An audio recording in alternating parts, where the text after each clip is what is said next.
Bonjour, bienvenue sur Tao. Alors j'ai décidé de faire une petite vidéo bis à ma dernière vidéo qui était où je citais des cas de gens, de personnes, de voiliers qui ont chaviré, enfin 2 cas personnels à moi et puis 2 autres cas.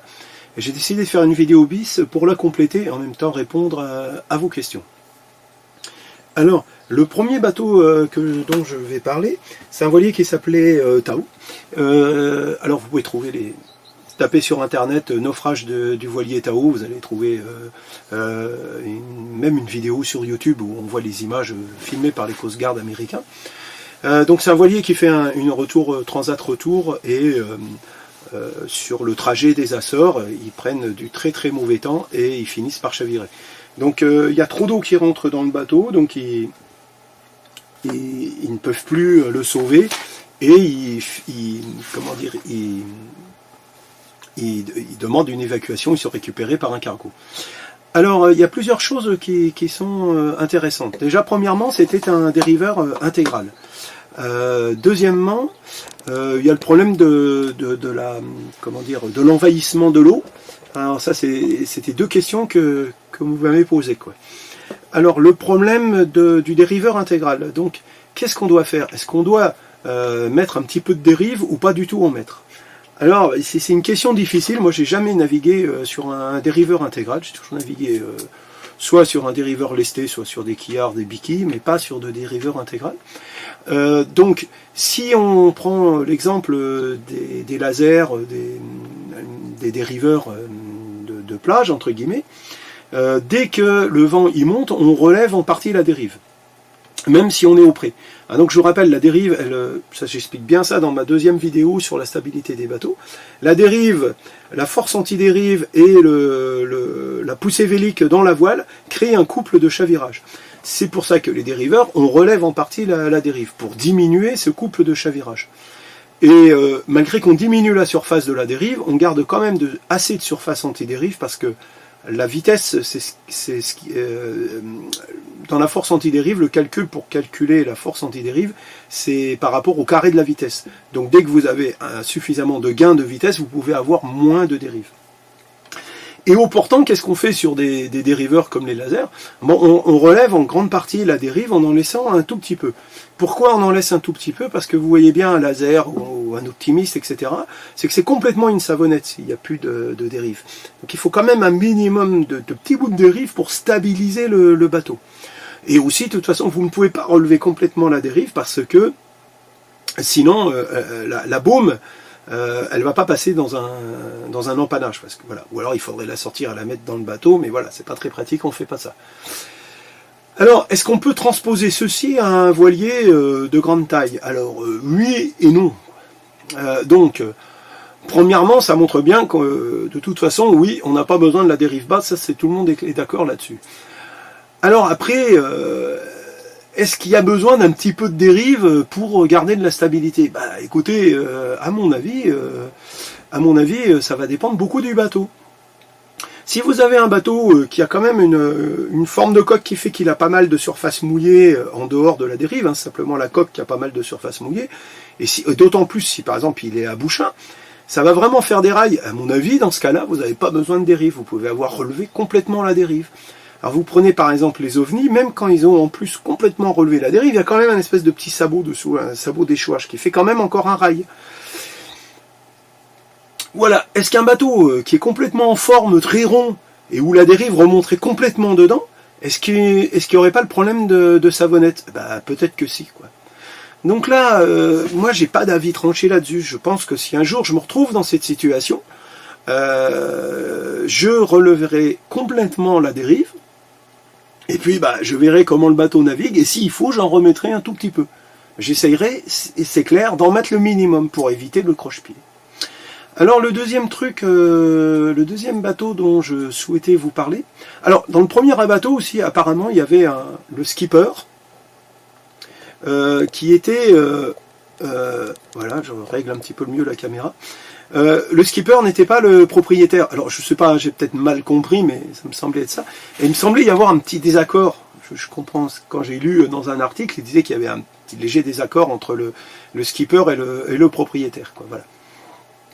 Alors, des fois, ce genre de désaccord dans un équipage, ça aide pas à prendre les bonnes décisions, quoi. Mais ça, je vais en parler plus avec le cas suivant. Alors, le cas suivant, c'était un biquille, mais mono-safran, pas un bisafran.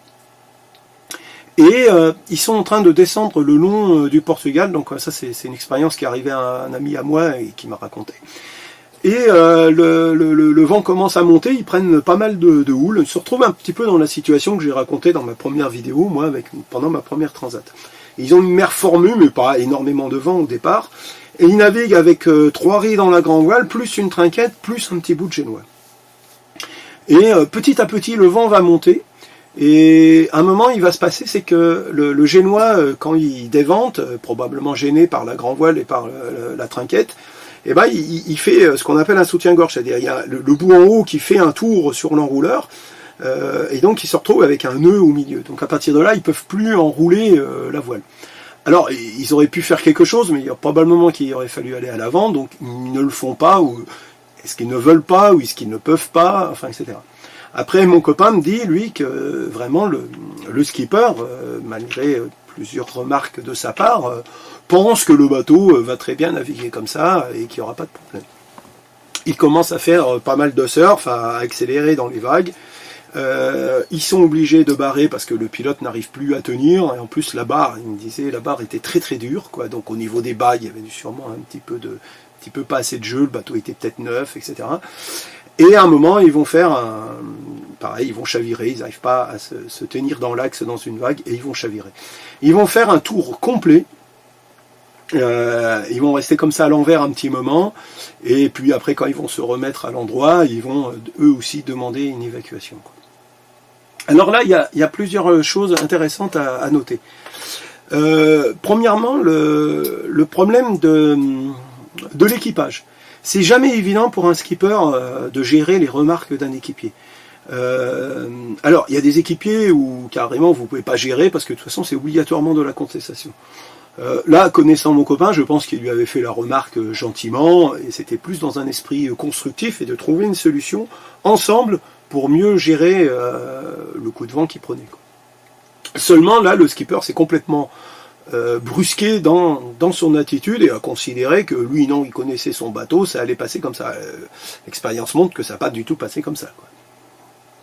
Donc ça montre toute la complexité de la relation entre un skipper et ses équipiers, savoir prendre parfois des conseils auprès des équipiers, savoir leur expliquer quand vous pensez que ces conseils ne sont pas pertinents, ou les prendre en considération si ça vous semble pertinent, ne pas rester sûr de ses convictions et être certain que ce soit la bonne solution, non, etc.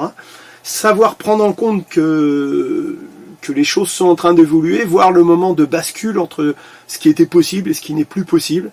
Tout ça, ce n'est pas évident.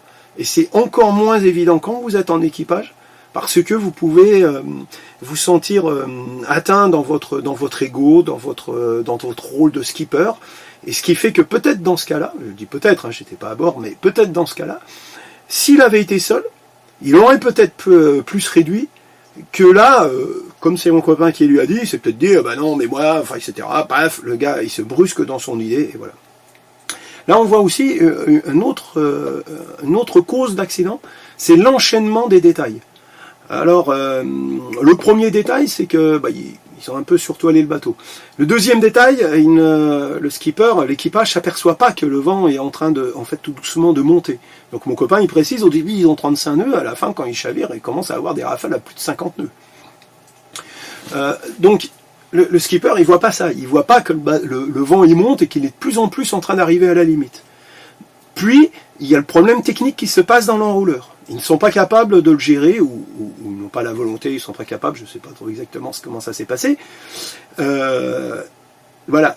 Et donc, c'est l'enchaînement de petites erreurs qui va amener la catastrophe finale, quoi. Alors, je coupe la vidéo au montage, parce que je m'aperçois que j'ai oublié un petit point sur ce bateau. Donc, c'est un biquille plutôt moderne, donc assez large, avec un arrière assez large. Donc, c'est des bateaux où souvent l'architecte privilégie par rapport à des bateaux plus anciens, un petit peu plus la stabilité de forme que la stabilité de poids. Donc là, je vous renvoie sur mes 2 premières vidéos que j'avais fait sur les stabilités des bateaux. Pourquoi? Parce que du point de vue d'un architecte, c'est vachement d'avantages. Si vous diminuez le lest, eh ben, ça vous permet de gagner du poids, donc de mettre du confort à l'intérieur du bateau supplémentaire, tout en ne grèvant pas les performances. Ou, à confort égal, d'avoir un bateau plus performant.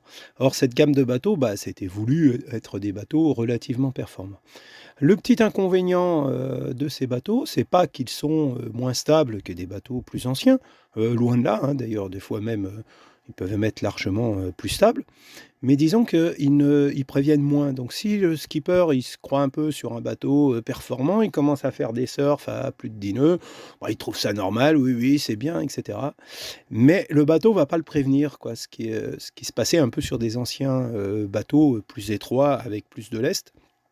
Vous commenciez à faire des gros zigzags et à avoir peut-être un petit départ au lof qui vous faisait comprendre que il allait vous arriver des petites bricoles. Là, celui-là, ce genre de bateau moderne, il prévient pas, quoi. Donc il a une courbe de stabilité qui monte, qui a une pente très raide, qui peut monter assez haut et qui, de l'autre côté, redescend aussi très raide. Et donc à partir du moment où il passe le point de bascule, eh ben, il ne va pas se rattraper et vous êtes sûr, quasiment sûr, de faire le tour complet, quoi. Voilà. Donc ceci, couplé à une mauvaise connaissance de son bateau, peut amener un problème.